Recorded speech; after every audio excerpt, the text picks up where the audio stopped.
प्रिय बच्चों, जय हिंद। आज हम पाठ्य पुस्तक आरोह भाग 1 विषय हिंदी पाठ 4 वे आँखें, कवि हैं सुमित्रा नंदन पंत। इसके द्वारा लिखे हुए कविता की आज हम व्याख्या करने का प्रयास करेंगे। इसके पूर्व कवि सुमित्रा नंदन पंत के जीवन परिचय को प्राप्त कर लेते हैं। मूल नाम गोसाई दत्त। इनकी प्रमुख रचनाएं हैं वीणा, ग्रंथि, पल्लव, गुंजन, युगवाणी, ग्राम, चितंबरा, उत्तरा, स्वर्ण किरण, कला और बूढ़ा, चांद, लोकायतन आदि। सम्मान भारतीय ज्ञानपीठ पुरस्कार, साहित्य अकादमी पुरस्कार, सोवियत लैंड नेहरू पुरस्कार, पद्म भूषण पुरस्कार आदि। मृत्यु सन 1977। छायावाद के महत्वपूर्ण स्तंभ सुमित्रा नंदन पंत प्रकृति के चितेरे कवि हैं। हिंदी कविता में प्रकृति को पहली बार प्रमुख विषय बनाने का काम पंत ने ही किया। उनकी कविता प्रकृति और मनुष्य के अंतरंग संबंधों का दस्तावेज है। प्रारंभिक शिक्षा कोसानी के गांव में तथा उच्च शिक्षा बनारस और इलाहाबाद में हुई। युवावस्था तक पहुंचते पहुंचते महात्मा गांधी के असहयोग आंदोलन से प्रभावित होकर पढ़ाई बीच में ही छोड़ दी। उसके बाद स्वतंत्र लेखन करते रहे। प्रकृति के अद्भुत चित्रकार पंत का मिजाज कविता में बदलाव का पक्ष धर रहा है। शुरुआती दौर में छायावादी कविताएं लिखी। पल पल परिवर्तित प्रकृति वेश इन्हें जादू की तरह आकृष्ट कर रहा था। बाद में चलकर प्रगतिशील दौर में ताज और वे आँखें जैसी कविताएं भी लिखी। इसके साथ ही अरविंद के मानवतावाद से प्रभावित होकर मानव तुम सबसे सुंदरतम जैसी पंक्तियां भी लिखते रहे। उन्होंने नाटक, कहानी, आत्मकथा, उपन्यास आदि आलोचना के क्षेत्र में भी काम किया है। रूपाभ नामक पत्रिका का संपादन भी किया, जिसमें प्रगतिवादी साहित्य पर विस्तार से विचार विमर्श होता था। प्रिय बच्चों, हम यहाँ पर प्रश्न के स्वरूप को भी समझने का प्रयास करते हैं। यदि किसी कवि के जीवन परिचय हमने प्राप्त किया है तो प्रश्न किस तरह का हो सकता है, इस पर भी हम चर्चा कर लेते हैं। कवि सुमित्रा नंदन पंत का साहित्यिक परिचय निम्न बिंदुओं के आधार पर दीजिए। यदि ऐसा प्रश्न हमारे सामने होता है तो हमें उसके दिए गए बिंदुओं को आधार मानना है और उसी के अनुसार उत्तर को प्रस्तुत करना है। तो पहला बिंदु है कोई भी दो रचनाएं लिखिए। दूसरा भाव पक्ष एवं कला पक्ष। तीसरा साहित्य में स्थान। इसके अतिरिक्त कवियों और लेखकों के जीवन परिचय से संबंधित वस्तुनिष्ठ प्रकार के प्रश्न भी पूछे जाते हैं। इसलिए हमें कवि या लेखक के जीवन परिचय को भी भली भांति गहनता से अध्ययन कर लेना है। यदि हम ऐसा कर लेते हैं तो पूछे गए प्रश्नों का उत्तर भी हम बेहतर तरीक़े से प्रस्तुत कर सकते हैं। बच्चों, आइए अब हम केंद्रीय भाव का भी अध्ययन कर लेते हैं। इससे भी संबंधित प्रश्न पूछे जाते हैं। पंत जी भाषा के प्रति बहुत सचेत थे। इनकी रचनाओं में प्रकृति की जादूगिरी जिस भाषा से अभिव्यक्त हुई है उसे स्वयं पंत चित्र भाषा, बिंबात्मक भाषा की संज्ञा देते हैं।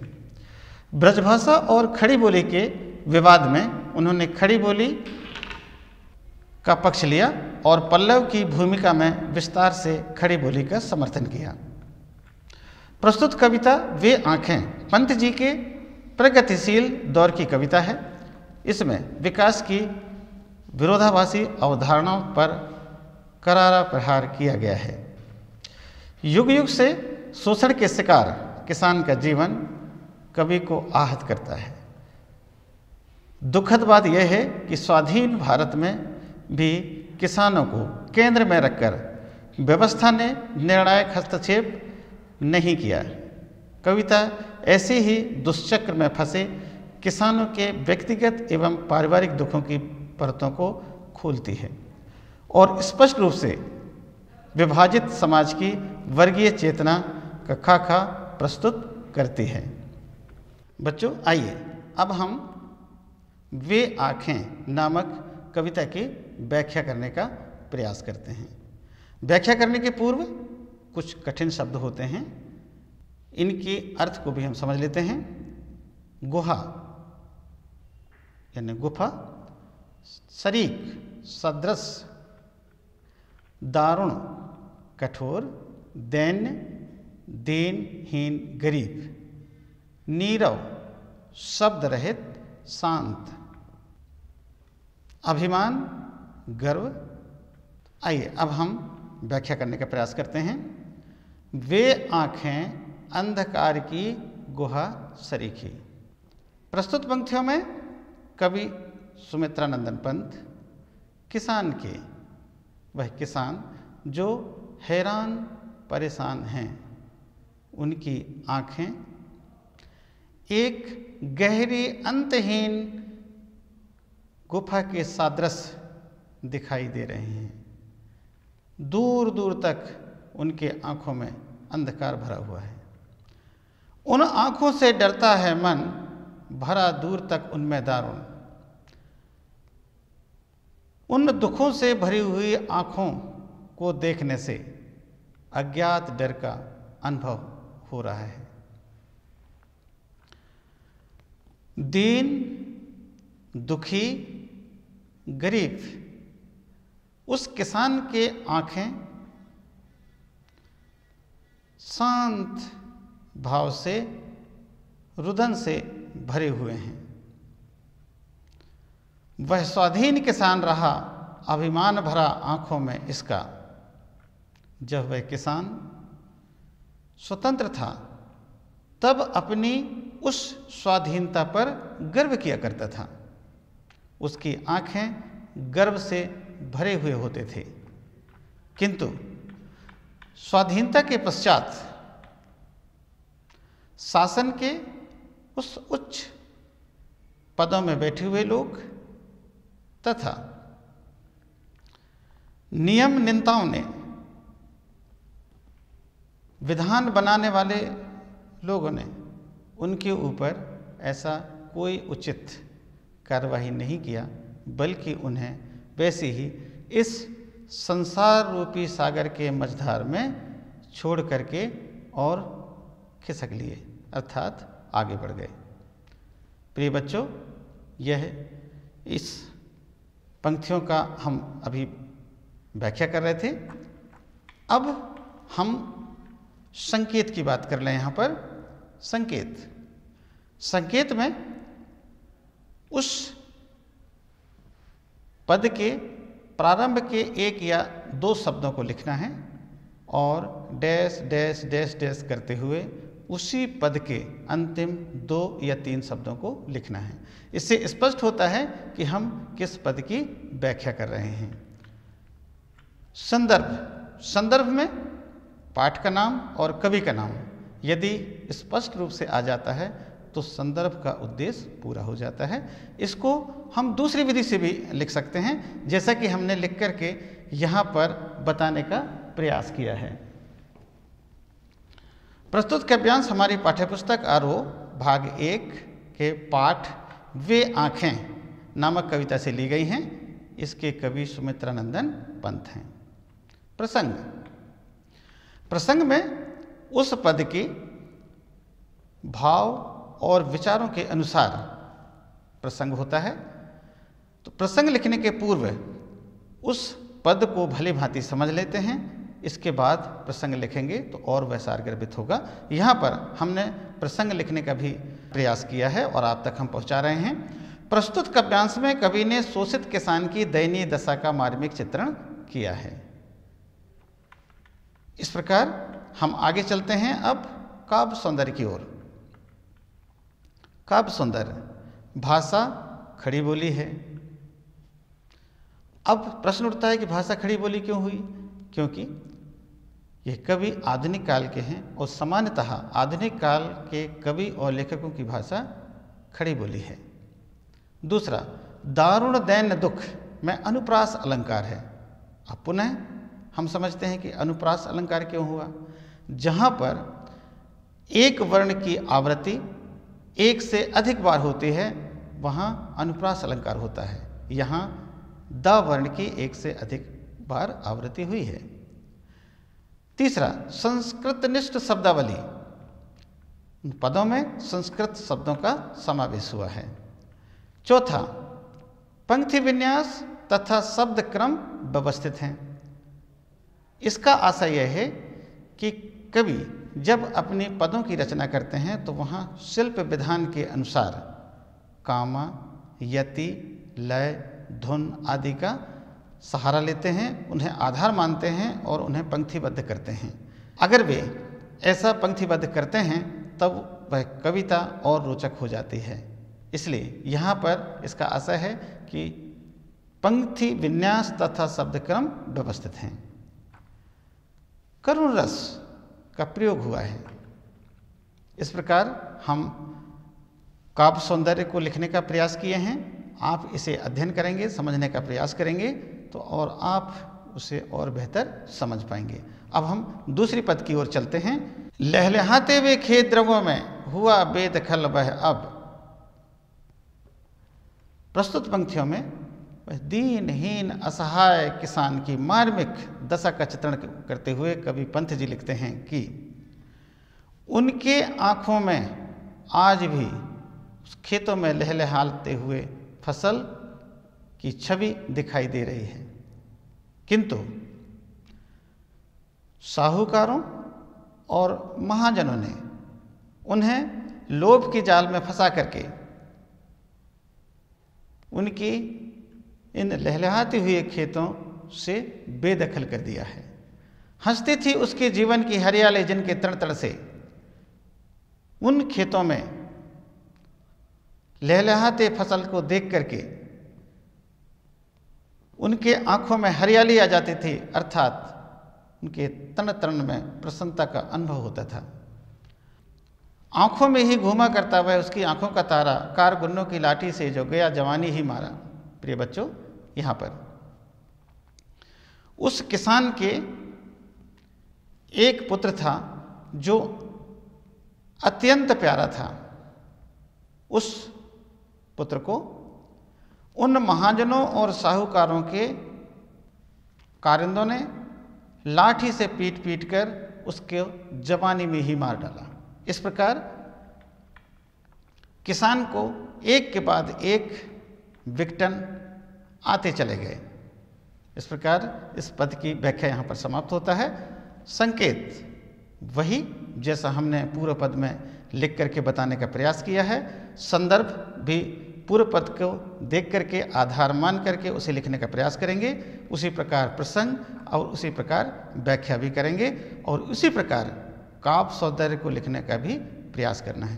प्रिय बच्चों, यहाँ पर ध्यान रखना है कि संकेत, संदर्भ, प्रसंग, व्याख्या और काव्य सौंदर्य ये व्याख्या के अंतर्गत ही आते हैं। सभी बिंदुओं पर विशेष रूप से ध्यान से लिखना है।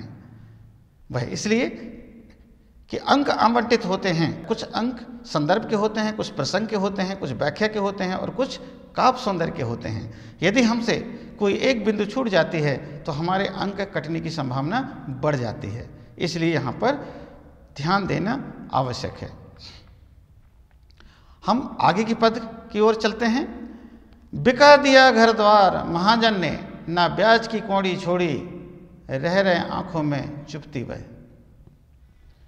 पुनः पंत जी लिखते हैं, उस असहाय, निरीह और सीधा साधा किसान की मानविक चित्रण करते हुए लिखते हैं कि उन महाजनों और साहूकारों ने उसे मूलधन दे करके मूलधन पर ब्याज और ब्याज के ऊपर ब्याज लगाकर अधिक धन का बोझ लाद दिया और उसके घर को बिकवा दिया। रह रहे आंखों में चुभती वह कुर्क हुई बर्धों की जोड़ी। और इतना ही नहीं, इसी क्रम में उन साहूकारों ने बैलों की जोड़ी को भी बाजार में नीलाम कर दिया। उन बैलों की छवि आज भी उस किसान के आंख में याद आ रही है, उसकी छवि उन्हें दिखाई दे रही है। उजरी उसकी सिवा किसे का पास दुहाने आने देती। इतना ही नहीं, उस किसान के पास सफ़ेद रंग की गाय थी जो कभी उस किसान के अतिरिक्त किसी को भी दोहने नहीं देती थी। वह आंखों में नाचा करती उजड़ गई जो सुख की खेती, और वह गाय भी नीलाम हो गई और उस गाय की सुंदर छवि आज उस किसान के नेत्रों में दिखाई दे रही है। इस प्रकार एक एक करके उस किसान की संसार उजड़ती गई। प्रिय बच्चों, इस पद का भी यहाँ पर व्याख्या समाप्त होता है। हम पुनः वही बात करेंगे। संकेत जैसा हमने पूर्व पद में बताने का प्रयास किया, संदर्भ लिखने का आप प्रयास करेंगे, प्रसंग को भी आप बार बार अभ्यास करेंगे, तब आप बेहतर तरीक़े से प्रसंग को प्रस्तुत कर पाएंगे। व्याख्या और काव्य सौंदर्य, इन सभी बिंदुओं पर अपना विचार आपको लिखना है। पूर्व पद में बताए गए पदों को आधार मानकर लिखना है। इसके पश्चात हम आगे के पद की ओर चलते हैं। बिना दवा दर्पण के घरनी स्वर्ग चले आंखों आती भर। वह किसान आर्थिक रूप से टूटता चला गया और जब उसकी पत्नी की तबीयत अचानक बिगड़ी तब वह बिना दवा किए ही स्वर्ग को सिधार गई, अर्थात मृत्यु को प्राप्त हुई। आंखें आती भर देख रेख बिना दुधमुही बिटिया 2 दिन बाद मर गई। इतना ही नहीं, उस किसान के ऊपर एक के बाद एक आघात पहुंचते गए और वह दुधमुही बच्ची 1 या 2 दिन के पश्चात वह भी मृत्यु को प्राप्त हुई। घर में विधवा रही पतोहू लक्ष्मी थी, यद्यपि पति घातिन पकड़ मंगाया कोतवाल ने।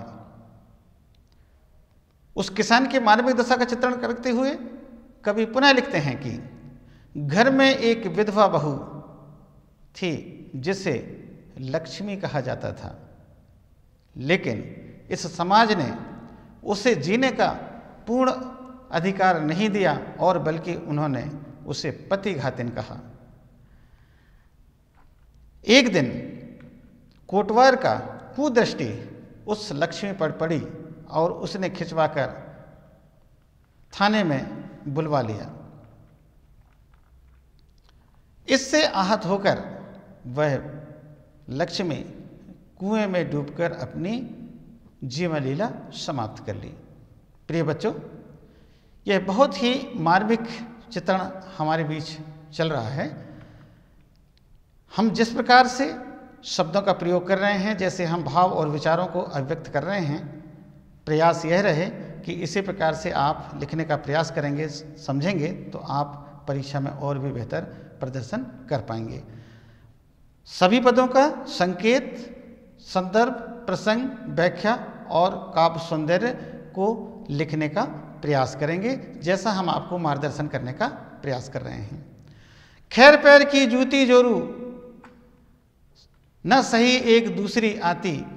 प्रस्तुत पंक्तियों में कवि पुनः उस किसान के ऊपर एक के बाद एक पड़ते हुए आघात की ओर संकेत करते हुए कहते हैं कि पत्नी चल बसी थी तो वह एक जूते की तरह रहती है। अगर एक पैर का जूता फट गया है तो दूसरा खरीद के ला सकते हैं। उसी प्रकार वह चाहता तो दूसरी शादी करके पुनः घर बसा लेता, किंतु उन्होंने ऐसा नहीं किया।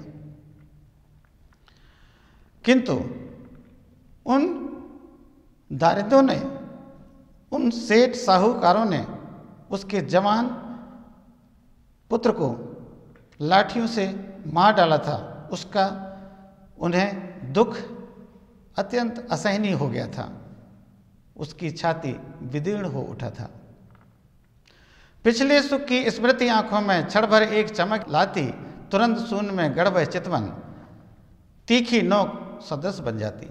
प्रस्तुत पंक्तियों में कवि यहाँ स्पष्ट करते हैं कि पिछले दिनों की बीते हुए सुखमय समय की जब किसान याद करते हैं तो प्रसन्नता से उनका अंतःहृदय फूल उठता है, किंतु पुनः अपनी वर्तमान स्थिति को सोचते हैं, जो कि एक के बाद एक आघात पहुंचा है, उसे सोचते हैं तो उसके अंतःहृदय में पुनः दुख का अनुभव होने लगता है और वह दुख तीखी नोक की तरह चुभती जा रही है।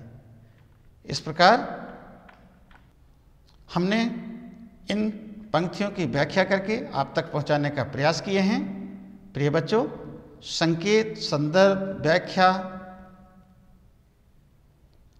काव्य सुंदर आदि पर आप विशेष विचार करेंगे और उसी प्रकार लिखने का प्रयास करेंगे जैसा हमने मार्गदर्शन करने का प्रयास कर रहे हैं। अब हम अंत में अभ्यास के लिए प्रश्न दिए गए हैं, उनके स्वरूप को भी हमें समझना आवश्यक होता है। अंधकार की गुहा सरीखी, प्रश्न नंबर 1। उन आंखों में डरता है मन, प्रश्न नंबर 1 का आमतौर पर हमें डर किन बातों से लगता है? प्रश्न नंबर ख, उन आंखों से किसकी ओर संकेत किया गया है? ग, कवि को उन आंखों से डर क्यों लगता है? प्रश्न घ, डरते हुए भी कवि ने उस किसान की आंखों की पीड़ा का वर्णन क्यों किया है? इंगा, यदि कवि इन आंखों से नहीं डरता क्या तब भी वह कविता लिखता? प्रश्न नंबर 2, कविता में किसान की पीड़ा के लिए किन्हें जिम्मेदार बताया गया है? प्रश्न नंबर 3, पिछले सुख की स्मृति आंखों में क्षण भर कर चमक है लाती, इसमें किसान के किन पिछले सुखों की ओर संकेत किया गया है? प्रिय बच्चों, ये वही प्रश्न हैं जो पाठ के अंत में अभ्यास के लिए दिए हुए हैं।